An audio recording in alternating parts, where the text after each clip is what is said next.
कैसे हैं आप सब। आप सभी का आपके अपने YouTube channel sociology with Sangeeta में मैं संगीता स्वागत करती हूं। और इस चैनल के माध्यम से हम लोग सोशियोलॉजी के कॉम्पिटिटिव एग्जाम की प्रिपरेशन करते हैं, चाहे वो हमारा यूजीसी नेट, यूपीपीजीटी या झारखंड लेडीज सुपरवाइजर का सिलेबस हो। और आज के टॉपिक में हम लोग विल्फ्रेड पेरेटो जी की उनकी जो बाकी थ्योरीज है उन सभी को देखेंगे। कल की क्लास में हम लोगों ने दो थ्योरी को उनका देखा था कि एक तो उनका सामाजिक क्रिया का सिद्धांत, जिसके अंतर्गत हम लोग तार्किक तथा अतार्किक क्रिया को देखे थे, और एक उनका था एलिट थ्योरी। ठीक है, क्या बोला जाता है? एलिट थ्योरी, जिसको अभिजात वर्ग का सिद्धांत बोला जाता है, अभिजात वर्ग का परिभ्रमण का सिद्धांत बोला जाता है, अभिजात वर्ग का चक्रीय सिद्धांत बोला जाता है, या फिर आपको क्वेश्चन दे देगा एलिट थ्योरी। तो अगर एलिट थ्योरी आता है तो समझ लीजिएगा किसका है, तो ये विल्फ्रेडो पेरेटो जी का है। तो चलिए इनके हम लोग बुक्स और इनकी बाकी थ्योरीज को देखते हैं। और आप सभी से मेरी एक रिक्वेस्ट है कि अगर आपको क्लास हेल्पफुल लगे तो इसे अपने दोस्तों के बीच ज़्यादा से ज़्यादा शेयर करें, और मेरे चैनल पर नए हो तो प्लीज़ सब्सक्राइब करना ना भूलें, और साथ ही साथ लाइक और आपके जो कमेंट्स हैं मुझे ज़रूर मिल करें, क्योंकि आपके लाइक और आपके कमेंट मुझे मोटिवेशन का काम करते हैं। तो देखिए, विल्फ्रेडो पेरेटो जो कि इटली के समाजशास्त्री थे, इनका जो जन्म था वो 15 जुलाई 1848 को हुआ था, और इनकी मृत्यु 19 अगस्त 1923 को हुई थी स्विट्जरलैंड में। इनके इम्पोर्टेंस बुक्स की बात करें तो इन्होंने द सोशलिस्ट सिस्टम लिखा था, ट्रीटाइस ऑन जनरल सोशियोलॉजी लिखा था, ये इनका फ्रेंच भाषा में सब ये पुस्तक था। और इसी पुस्तक में इन्होंने अपने अभिजात वर्ग का सिद्धांत के संदर्भ में बात की थी। इसी का फिर जब इंग्लिश में अनुवाद किया गया तो वो किस नाम से हुआ? द माइंड एंड सोसाइटी 1935 में। और फोर्थ इनकी बुक है कंपेडियो द सोशियोलॉजिया जनरल 1920 में। और फिफ्थ इनकी बुक है सोशियोलॉजिकल राइटिंग 1966 में। और सिक्स्थ इनकी बुक है द अदर पेरेटो 1980 में। ठीक है, यहाँ पे देखिए the mind and the society, ये पुस्तक किसकी है? तो विल्फ्रेडो पेरेटो की है। और इसी से मिलता जुलता माइंड, सेल्फ एंड सोसाइटी, ये मिड की पुस्तक है। तो कहीं कहीं क्वेश्चन में माइंड एंड सोसाइटी तो देता है। ठीक है, तो माइंड मतलब क्या हुआ? दिमाग और समाज, या बुद्धि और समाज, ऐसे करके हिंदी में भी आपको क्वेश्चन दे सकता है।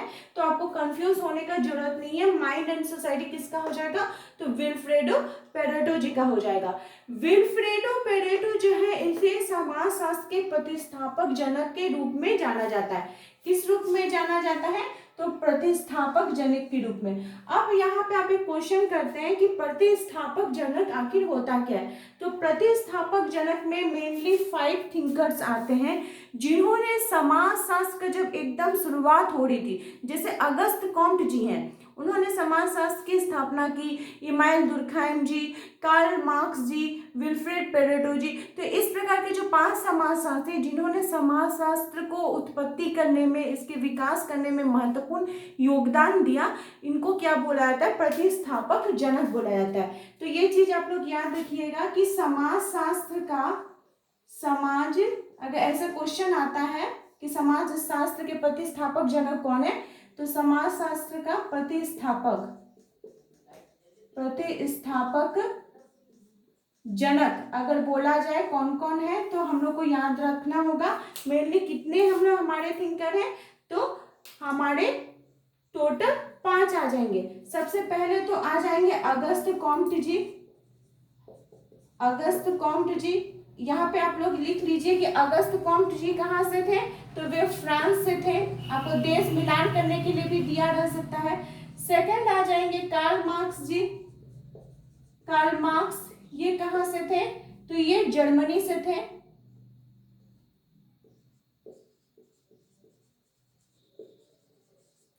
थर्ड आ जाएंगे दुर्खिम जी, इमानुएल दुर्खिम, ये कहाँ से थे? तो ये भी फ्रांस से थे। फोर्थ मैक्स वेबर,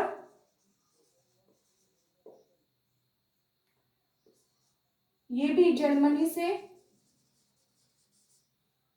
फिफ्थ हो जाएंगे स्पेंसर, ये भी डर्बी इंग्लैंड से, और साथ ही साथ विल्फ्रेडो पेरेटो भी, ये भी आ जाएंगे क्योंकि इन्होंने भी अभिजात वर्ग अलायंस थोड़ी ये सब चीज के बारे में बात की थी। तो ये कहाँ से हो जाएंगे, इटली से। ये चीज को हम लोग को याद रखना होगा। अब हम इनकी थ्योरी को देखते हैं, जो इनकी बाकी बची हुई थ्योरीज है उसको देखते हैं।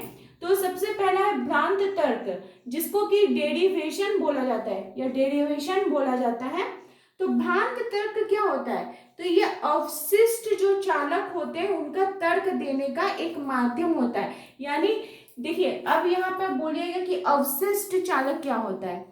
तो कल के थ्योरी में जो सामाजिक क्रिया का सिद्धांत था इनका, उसमें हम लोगों ने देखा कि दो प्रकार के हमारे तार्किक पक्ष होते हैं और अतार्किक पक्ष होते हैं। जो तर्क के आधार पर, वैज्ञानिकता के आधार पर जिस बात को रखा जाता है, मैंने एक्सीडेंट का जो उदाहरण देके आपको बताया था, तो वो तो तार्किक पक्ष के अंतर्गत आ गया। और दूसरा जो हो जाता है अतार्किक, जो कि हमारी भ्रांत धारणाएं होती है, हमारा मनगढ़ंत कोई बात होता है, उसको अतार्किक पक्ष में रखा जाता है और तार्किक क्रिया के अंतर्गत रखा जाता है, तो वो भ्रांत तर्क के अंतर्गत भी आ जाते हैं। इसको हम ऐसे समझ सकते हैं कि मान लीजिए कि अगर आप दुकान में कोई सामान लेने के लिए गए हैं, कोई सब्जी खरीदने के लिए गए हैं, तो जो सब्जी है वो दाम हो गया, उसके बाद वो 70 रुपया 80 रुपया, आप उसको 100 रुपया का नोट दिए, 70 रुपया 80 रुपया सब्जी का दाम हुआ। तो जब वो रिटर्न करेगा, मान लीजिए 80 रुपया दाम हुआ, तो आपको 20 रुपया दुकानदार रिटर्न करेगा, लेकिन वो गलती से 30 रुपया उसको आपको रिटर्न कर देता है। तो आप ये तर्क दीजिएगा, आप उसको रखने का रख भी सकते थे कि वो ज़्यादा 10 रुपया दिए तो हम रख लें, लेकिन आप ये तर्क देंगे कि नहीं, भगवान देख रहे हैं, तो अगर हम उसका 10 रुपया ले लेंगे तो मेरा 500 रुपया निकल जाएगा कोई बीमारी में, तो क्या जरूरत है हम उसका 10 रुपया घुमा दिए। तो ये तो एक आप भ्रांत तर्क किए कि भगवान देख रहे हैं, भगवान हमको सजा देंगे। या फिर आपकी जो समाज की नैतिकता है, जो आपकी ईमानदारी है, ये आपको मोटिवेट कर रही है कि नहीं, हमको दूसरे का पैसा नहीं लेना है, हम दूसरे का चीज नहीं लेंगे। तो ये जो हमारे तर्क है वो किसके अंतर्गत आ जाएंगे, वो भ्रांत तर्क के अंतर्गत आ जाएंगे। यथार्थ इसमें जो कर्ता होता है, जो लोग काम करते हैं, उसके व्यवहार की प्रतिक्रिया होती है, और वो प्रतिक्रिया समय के अनुसार, स्थान के अनुसार, परिस्थिति के अनुसार परिवर्तित भी होती रहती है। और उनके द्वारा जो कर्ता होते हैं, उनके द्वारा जो व्यवहार किया जाता है, वो जो भी काम करता है, उसको वो सत्य साबित करने के लिए तर्क प्रस्तुत करता है। और वो तर्क क्या होता है, उसकी मानसिकता, उसका जो सोच है, उसकी ईमानदारी, ये सब उसको इफेक्टेड करती है। इसी को क्या बोला जाता है, विल्फ्रेडो पेरेटो जी का भ्रांत तर्क का सिद्धांत। और इसमें जो इनके जो तर्क की बात है, इनके तर्क की बात को पार्सन्स महोदय ने अपनी पुस्तक the structure of social action में उन्होंने इसके बारे में संदर्भ में और भी बात की थी। और बात करते हुए इसके 3 पक्ष बताए थे कि कर्ता, क्रिया और मनोभाव के द्वारा जो भ्रांत तर्क है उसको परिभाषित किया जा सकता है। अर्थात जो सोसाइटी के अंतर्गत जो व्यक्ति रहते हैं, उनके द्वारा जो व्यवहार किया जाता है, उस व्यवहार को करने के लिए वो जो तर्क प्रस्तुत करते हैं, इसमें कुछ भी हो सकता है। मान लीजिए कहीं उसको किसी जगह जाना है, तो वो बहाना कर देता है कि नहीं, हम तो बीमार है, हम जा नहीं सकते हैं, कोई बीमारी का अपना बहाना बोल देता है। लेकिन अगर जब उसी काम को उसको लेना पड़ता है, तो वो बोलेगा कि हाँ, बीमारी क्या चीज़ है, ऐसा कुछ भी नहीं होता है, आप यह काम कर सकते हो, आप वहाँ जा सकते हो। तो मतलब समय के अनुसार, परिस्थिति के अनुसार उसका तर्क भी चेंज हो जा रहा है। इसी को पेरेटो महोदय क्या बोले हैं, भ्रांत तर्क या डेरिवेशन बोले हैं। आई होप आप लोग को समझ में आ गया होगा। हमारी जो 4th नंबर थ्योरी है वो है कल्याण अर्थव्यवस्था संबंधी सिद्धांत। तो देखिए, इसको ऐसा दिया हुआ रहेगा कि विल्फ्रेडो पेरेटो का कल्याण संबंधी अर्थव्यवस्था सिद्धांत। तो अर्थव्यवस्था सिद्धांत ये जो है, क्योंकि विल्फ्रेडो पेरेटो क्या थे, एक अर्थशास्त्री भी थे, एक इंजीनियर भी थे और एक समाजशास्त्री भी थे। तो उन्होंने अर्थशास्त्र रिलेटेड इस टॉपिक को बताया है। तो सबसे पहले हम लोग को समझना पड़ेगा कि यह कल्याण शब्द का क्या अर्थ है, कल्याण किसको बोला जा रहा है पेरेटो जी के द्वारा। तो कल्याण में क्या होता है कि दूसरे किसी व्यक्ति का भलाई करना, उसका अच्छाई करना। तो उस भलाई को करने में अगर हमको किसी व्यक्ति को हानि ना पहुंचाए, मतलब दो व्यक्तियों को हानि ना पहुंचाए, एक या दो व्यक्तियों को हानि ना पहुंचाए, जब तीसरे व्यक्ति को कोई काम उसके हेल्प के लिए किया जाता है तो वो क्या होता है, कल्याण होता है। लेकिन अगर हम किसी को हानि पहुंचा देंगे तो वो कल्याण नहीं कहलाएगा। इसके लिए विल्फ्रेडो पेरेटो ने कल्याण अर्थव्यवस्था संबंधी सिद्धांत में अपने दो बातों को बताया। पहला तो वो बताते हैं पेरेटो सुधार। क्या बताते हैं? पेरेटो सुधार के नाम से जाना जाता है। आप लोग नोट डाउन करते चलिए, पेरेटो सुधार। इसमें ये परिभाषा देते हुए बताते हैं कि जब दो या दो से अधिक व्यक्तियों को बिना किसी व्यक्ति को बिना कोई नुकसान पहुंचाए जब उसके भलाई के लिए कोई कार्य किया जाता है तो उसको बोला जाता है पेरेटो सुधार। और दूसरा उन्होंने जो बात की है वो हो जाएगा पेरेटो इष्टतमा। पेरेटो इष्टतमा क्या हो जाएगा? पेरेटो इष्टतमता, पेरेटो इष्टतमता।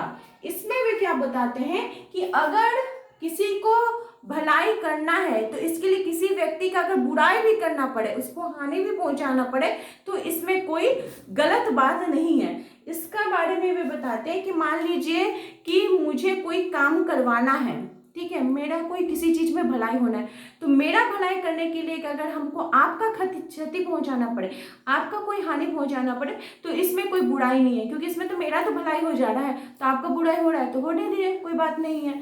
तो ये चीज किसमें बताते हैं? पेरेटो इष्टतमता में ये विल्फ्रेडो पेरेटो बताते हैं। इसके ये फिर 3 अनुमान इसके बारे में बताते हैं। तो उतना आपका डिटेल्स में नहीं पूछेगा, सिर्फ ऐसे पूछेगा कि भ्रांत तर्क किनका है, तो विल्फ्रेडो पेरेटो का है। कल्याण अर्थव्यवस्था संबंधी सिद्धांत किनके हैं, तो ये विल्फ्रेडो पेरेटो के हैं। और फिफ्थ जो है ये प्रकारवादी विचार हो जाएगा। तो प्रकारवादी विचार के अंतर्गत विल्फ्रेडो पेरेटो जी के अनुसार इनका जो ये 5th नंबर थ्योरी है और ये आज का लास्ट थ्योरी है, इसमें ये बताते हैं जो समाज शास्त्र है यह स्व संतुलनकारी तत्वों से युक्त बना हुआ समाज है और ये प्राकृतिक विज्ञानों के नियमों से प्रभावित होता है। क्योंकि विल्फ्रेडो पेरेटो कौन थे? इंजीनियर थे, तो इसके लिए फिजिक्स केमिस्ट्री तो पढ़े ही होंगे।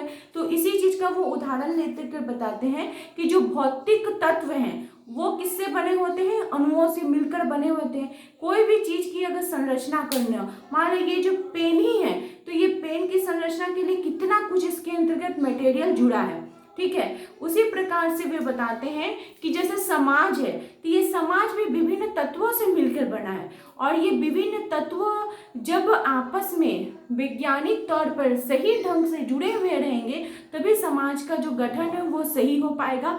अगर इनके अंतर्गत, इन तत्वों के अंतर्गत, इनके मॉल्यूमेंट्स के अंतर्गत अगर किसी प्रकार की हानि पहुंचती है तो वो किसको इफेक्टेड करेगी? वो सोसाइटी को इफेक्टेड करेगी। इसलिए व्यक्ति को बोला जाता है कि मनुष्य एक सामाजिक प्राणी है। वो समाज में रह के जिस प्रकार के व्यवहार को करता है उसके जो समाज के लोग हैं, उसके आस पड़ोस के लोग हैं, उसके साथ उसका वैसा ही व्यवहार किया जाता है। इसलिए सोसाइटी से विरुद्ध कोई काम करने के लिए मना ही रहता है। तो इसी तर्क को उन्होंने अपने सिद्धांत प्रकारवादी विचार में दिए हैं।